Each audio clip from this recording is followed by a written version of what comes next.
Assalamualaikum warahmatullahi wabarakatuh.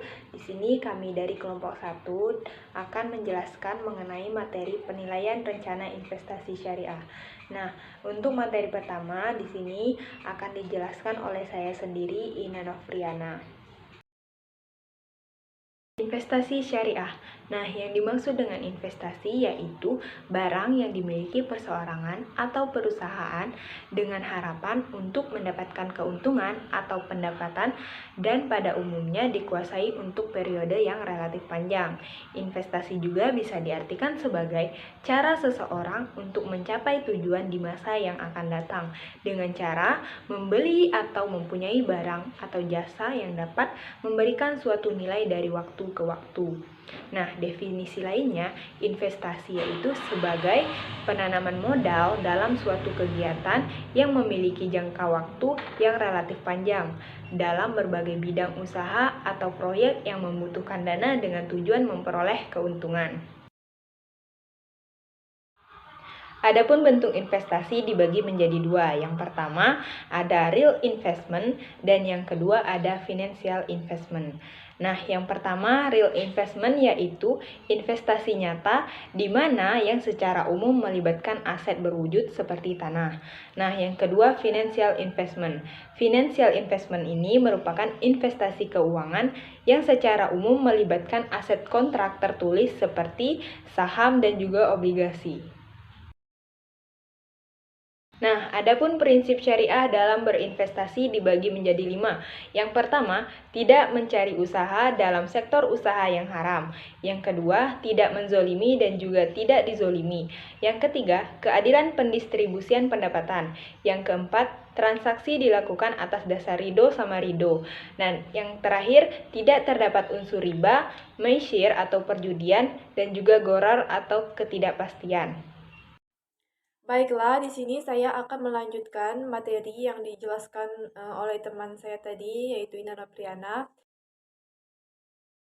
Dan sini saya akan melanjutkan tentang materi proses investasi.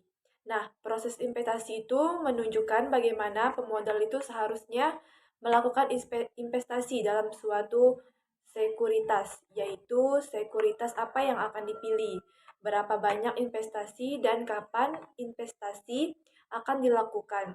Nah, adapun keputusan proses investasi yang itu yang pertama menunjukkan tujuan investasi, kemudian yang kedua itu melakukan analisis sekuritas, dan yang ketiga itu melakukan pembentukan portofolio, dan yang keempat yaitu melakukan revisi kinerja portofolio, kemudian yang kelima melakukan evaluasi kinerja portofolio. Sini saya akan melanjutkan lagi materinya, yaitu analisis pengeluaran modal dalam perspektif Islam.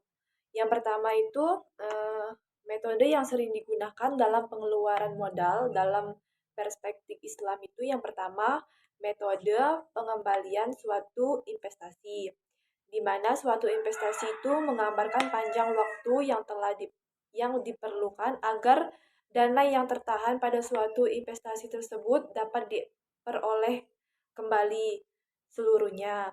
Kemudian yang kedua itu tingkat pengembalian akuntansi, adalah rasio antara laba sebelum bunga dan pajak dengan modal yang digunakan pada akhir periode. Yang ketiga, tingkat pengembalian diskonto arus kas, yaitu metode ini dalam pendekatan penghasilan, di mana nilai sekarang dari arus kas bersih masa depan yang diharapkan dihitung menggunakan tarif diskonto tertentu. Kemudian yang keempat, metode nilai tunai bersih, merupakan selisih antara pengeluaran dan pemasukan yang telah didiskon dengan menggunakan social opportunity cost of capital sebagai diskon faktor. Kemudian yang kelima, McHenry Elite Product Institute Method digunakan untuk mengevaluasi proyek dengan modal kecil dan pengeluarannya tidak besar. Itulah materi yang bisa kami sampaikan tentang penilaian rencana investasi syariah. Dari kelompok satu, jika ada salah kata, mohon ampun. Saya akhiri. Wassalamualaikum warahmatullahi wabarakatuh.